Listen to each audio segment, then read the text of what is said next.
Media बंधुओं, जैसा कि विदित है कि मैंने अपनी प्रेस वार्ता दिनांक 4 अगस्त 2024 में और फिर पुनः अपने ट्वीट दिनांक 9 अगस्त 2024 के द्वारा बीजेपी की केंद्र सरकार से इस देश के समूचे अनुसूचित जाति व अनुसूचित जनजाति समाज की ओर से ये अनुरोध किया कि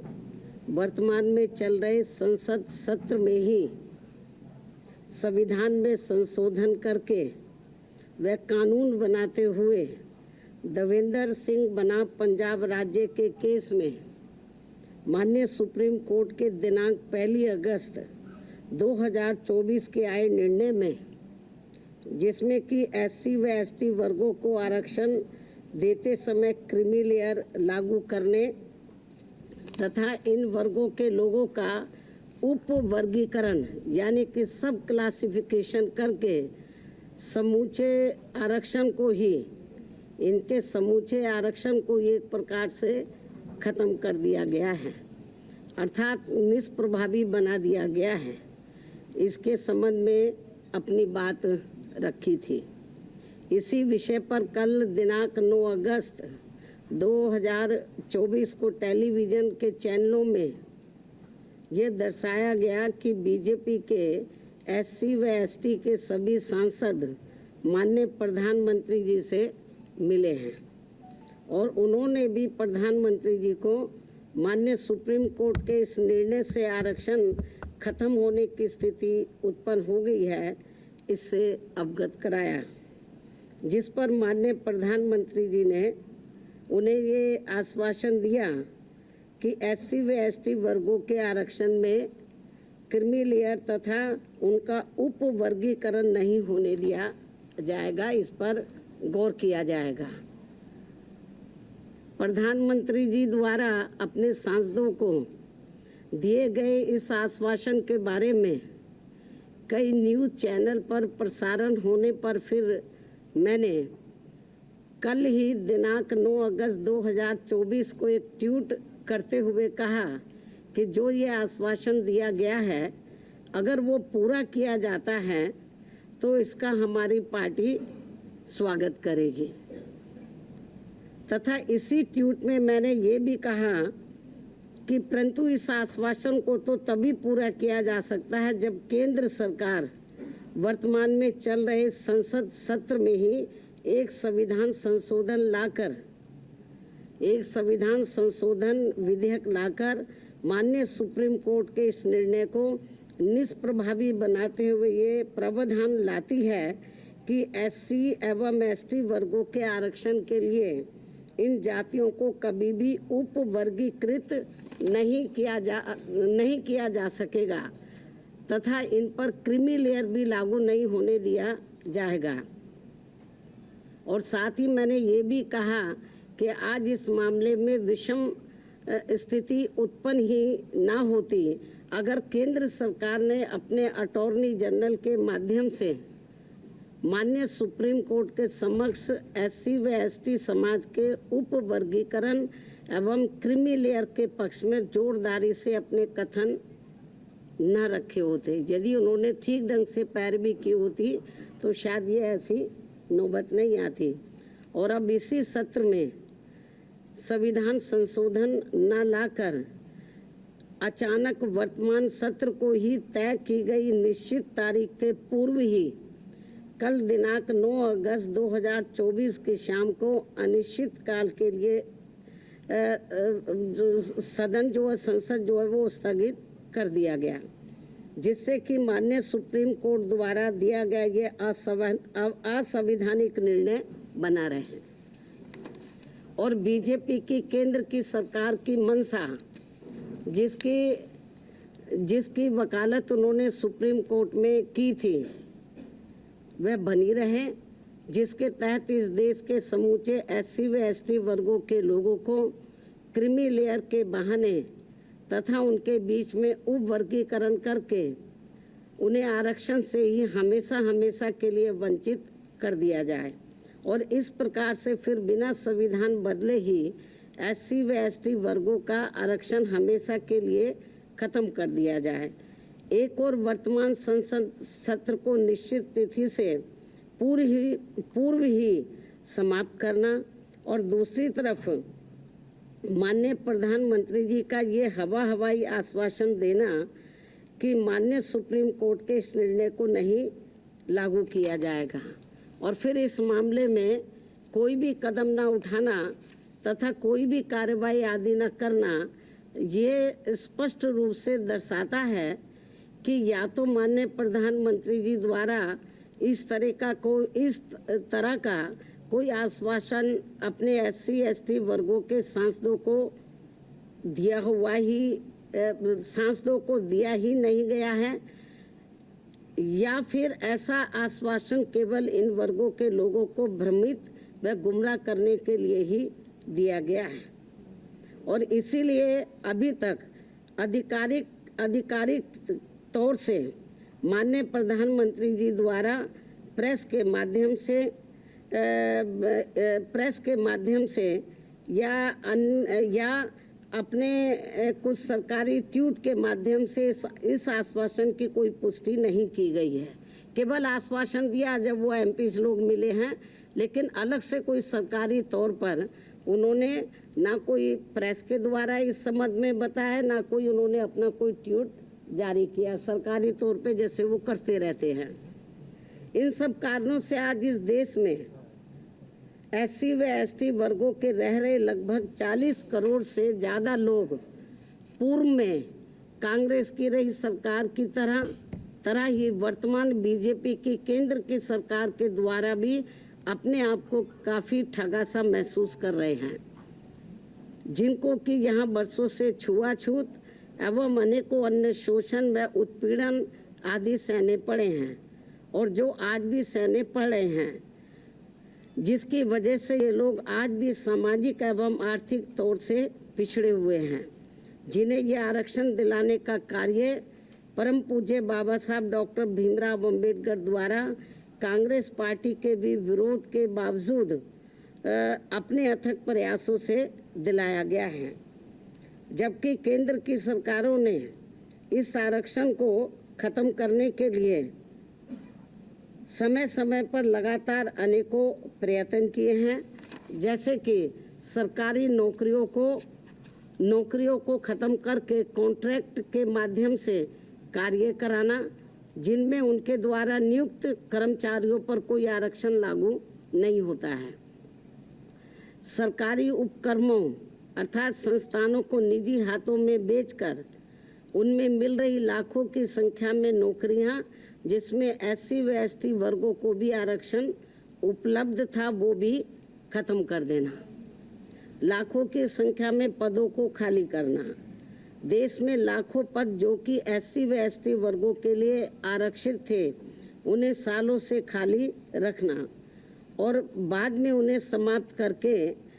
सामान्य वर्ग को दे देना। पदोन्नति में आरक्षण के लाभ से SC व ST वर्गों के कर्मचारियों को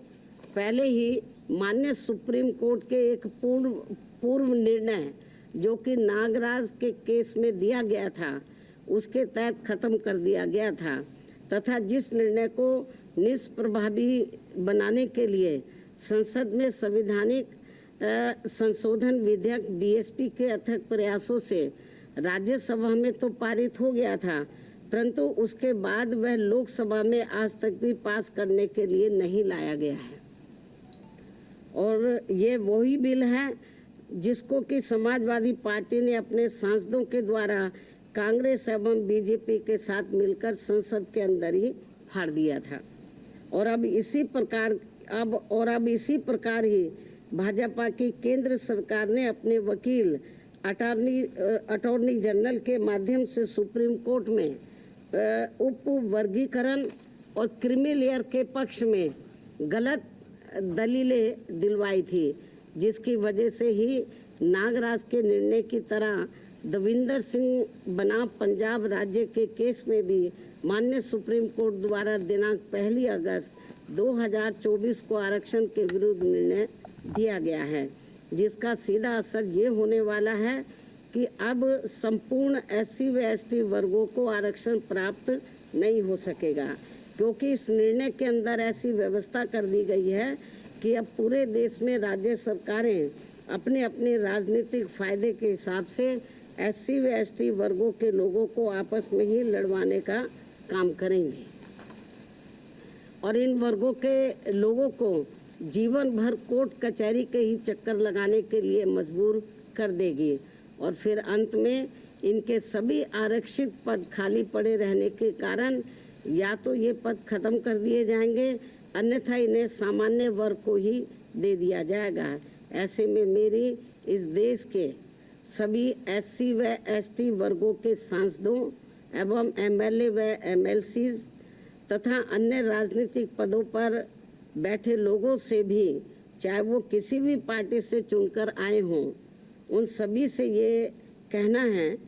कि ये लोग बीजेपी, कांग्रेस, समाजवादी पार्टी, आम आदमी पार्टी व अन्य पार्टियों की भी SC व ST वर्गों के आरक्षण के विरुद्ध उनकी नीयत व सोच से जरूर सजग हो जाएं, सचेत रहें और अपने मूलभूत संवैधानिक आरक्षण के अधिकारों को खत्म होने से बचाने के लिए एकजुट होकर इसके विरुद्ध अपनी आवाज़ एक संवैधानिक और शांतिपूर्वक तरीकों से पूरी जोरदारी से उठाएं, वरना अब इस देश के SC व ST वर्गों के लोगों को हमेशा हमेशा के लिए आरक्षण से वंचित कर दिया जाएगा। फिर वो चाहे नौकरियों में आरक्षण हो या किसी राजनीतिक पद के लिए हो, जैसे कि MP व MLA आदि के लिए हो। इसके साथ साथ मेरा ये भी कहना है कि अब समय आ गया है जबकि माननीय उच्च न्यायालय एवं उच्चतम न्यायालय आदि की नियुक्तियों में भी SC व ST वर्गों के लिए पद आरक्षित किया जाए, जिससे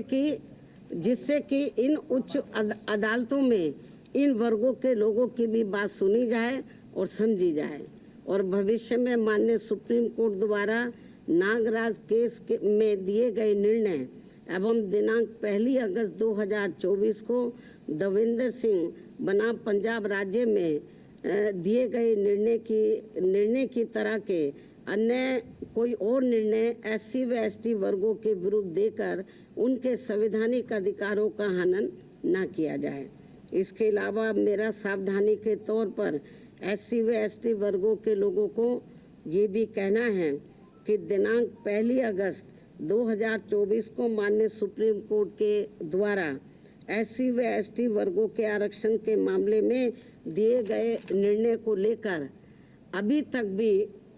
तक भी कांग्रेस पार्टी चुप क्यों बैठी है?